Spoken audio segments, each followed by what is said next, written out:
Hey everyone, and welcome back to another King Arthur Legends Rise video. Now, full disclosure guys, I know the title and the thumbnail bit clickbaity, for sure. I apologize for that. I try not to do that very often, but I did want to get people in here to watch this video because I do think it's important. And the actual goal of the video I don't think is as catchy as Legendaries suck. So, full disclosure. But yeah, the whole point of this video is to really hammer home the fact that legendaries in this game, I believe, are a trap.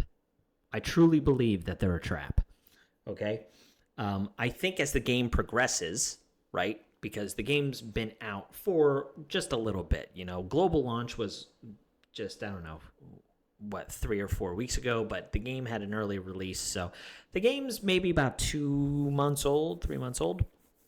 I think there's plenty of things to do in it. I've still got plenty of things that I want to accomplish, but the game will eventually release more and more things, and that's where I think legendaries will eventually come into play. But the purpose of this video, I really do want to hammer this home, is currently, if you are playing King Arthur Legends Rise, I really want you to think about the legendaries that you invest in because it is going to be a big deal. Thankfully, the game does have a little bit of a safety net in the shop, which is monthly. Monthly, you can get these, reset packages. However, 400 gems is not cheap. I think people looking at that feel like that is cheap. It is not cheap. The reason being is stamina is very important in this game, and you should really be using your gems on stamina because even if you're a spender, there's really not a whole lot of good packs that offer stamina. So the only other way to get it is to use gems.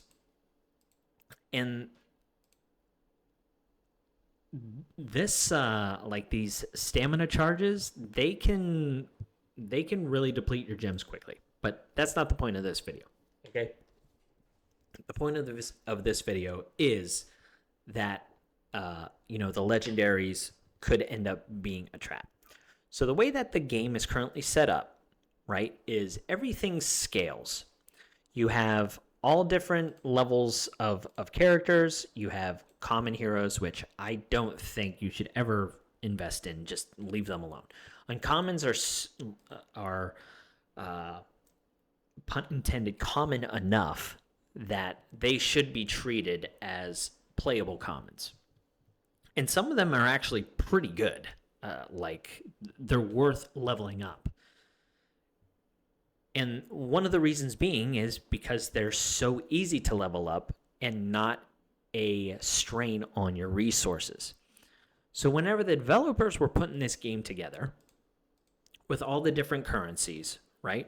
You have your currencies to get from 0 to 60, the experience potions to get you there.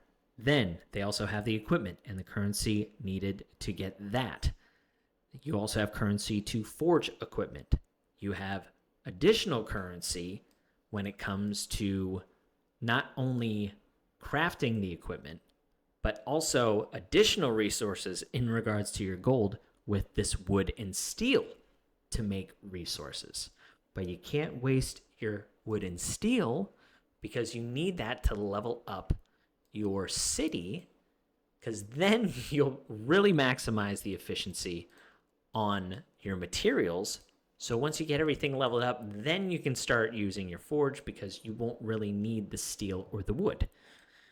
It's amazing how many different currencies are involved in leveling up heroes and how you have to balance them. So when the developers put this whole thing together, they're like, okay, well, because uncommons are so easy to get, we will have players build up commons first and then eventually move on to rares, and then eventually move on to legendaries. We'll even give them a couple legendaries, and we'll give them some good legendaries. there's even an argument to say that they give you the best legendary in the game in Morgan. So, like, the developers had the right idea, and I think they wanted players to slowly progress in this game. However, I think the progression timeline for them was just a little off, which is why legendaries end up being the trap. So if you look at how the whole game is structured, looking at individual heroes, let's say we have a uncommon. Let's say we have an uncommon that wants to be leveled up. So from 40 to 50, way less experience potions needed versus a rare, and way less needed for legendaries. And then leveling them up to 60, this is only 14 whenever a legendary is 50. And even on the highest level of Plane of Beasts, where you can actually get this, is, I believe, like 1 drop per run. And a run there, I think, is like 17 stamina. That is nuts, just to get it to level 60. On top of that, you're going to need these fairy stones. You're going to need this perfect fairy stone, which, again, when it comes to legendaries, if you look at them, you need 10 of them. You need 60 of these. And then, like I said, the 50 of the orbs. That is so much stamina just to get to level 60. On the flip side, you also need the same thing for their relics, which is the second most important thing for your characters to unleash their power. So if you're wasting all of that energy just to build up a legendary hero, that legendary hero better make things easy for you, right? And I think that's another bit of the issue with legendaries in this game is there's maybe 4 or 5 legendaries that make things easy for you. 2 of them the game gives you, which is really nice. Bedivere is just miles ahead in damage that it makes no sense. And then Jillian is really good on the end game stuff that a lot of other characters really struggle with. She's just she brings so many different things to the table in one character, which makes her very, very strong. Then you have like a subcategory, like with Merlin, who's just really good everywhere. He's not bad anywhere, but he's not as strong as the other 3 that I kind of mentioned. These 2, they need each other. This one also needs additional chivalry to really unlock her potential. So all of those things, just really boil down to why are we even focusing our efforts on the legendary? And once you come to this conclusion, it's really odd for me to have a company make their legendaries quote unquote so bad.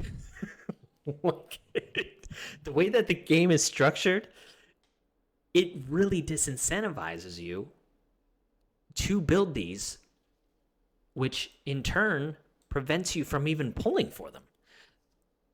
The best thing about pulling on these banners is the fact that you could get duplicate rares. Because some of these rares, which I've mentioned in my most efficient characters videos, can be used in so many different areas of this game. They're so much easier to get their chivalry up. They get crazy amounts of stats while they're leveling up with duplicates that it's just miles and miles ahead of the legendary already, in my opinion. But the main thing that I think the developers really, really struck out on is one of the most important parts of your characters, and that is their passives. Their passives are so strong and they add so much to the individual character that making the talismans so hard to get in this game is kind of baffling to me. And let me walk you through that. So the talismans here, this is I've done 3 level ups, right? I've done 3 level ups on Rosier, and I've done 1, 2, 3 on Morgan. So I've done 3 on Morgan and 4 on Rosier. So the 5th one for Rosier is 25. The 3rd one on Morgan is 25. The 4th one, I don't even know what it's going to be, but I'm assuming it's high. And the issue is in order to unlock the ability to even get these things reliably is very very difficult. And because they gated it behind 5 daily uses, it will just take you forever to actually farm these for a legendary. Like, it'll be so hard for you to unlock the potential of a legendary that at that point there will be no reason to even use the legendary. You get what I mean? Because once you get to Master of Death 10 on Serenos, and you've gotten to Master of Apocalypse 10 on Crom Crouch, where you are consistently getting the items needed to level up your legendary heroes, what's going to be the point of leveling up that hero? This right now is like one of the hardest content in the game. The only thing I can think of is speedrunning Forbidden Dungeon to kind of get the best kind of rewards in here. But that's really the only thing that you're doing at that point. Because you'll be able to do these equipment dungeons, I believe, even without legendary heroes. I think this is certainly doable without legendary heroes. Like, this is where I think that the developers missed. They want you to scale up and use, uncommons and rares, so then you could eventually start unlocking legendary talismans and then maybe use a legendary to get more consistent talismans. But then at that point, you've already reached Master of Death 10. Then there's no point. There's no point of using the legendary. Oh, other than Arena. But Arena is just like it's a weird kind of side thing right now. So, yeah, I know this was kind of like a rambling video. It didn't have as much structure as I usually have in my other videos. But I really hope I made my point, or at least aired it out enough to have some discussion in the comments as to what you guys think. Because I kind of had that realization the other day where it's just like, man, why am I leveling up these heroes when the more I dig into the right type of teams for all of these dungeons, legendaries are just not it, man. It's kind of odd for me.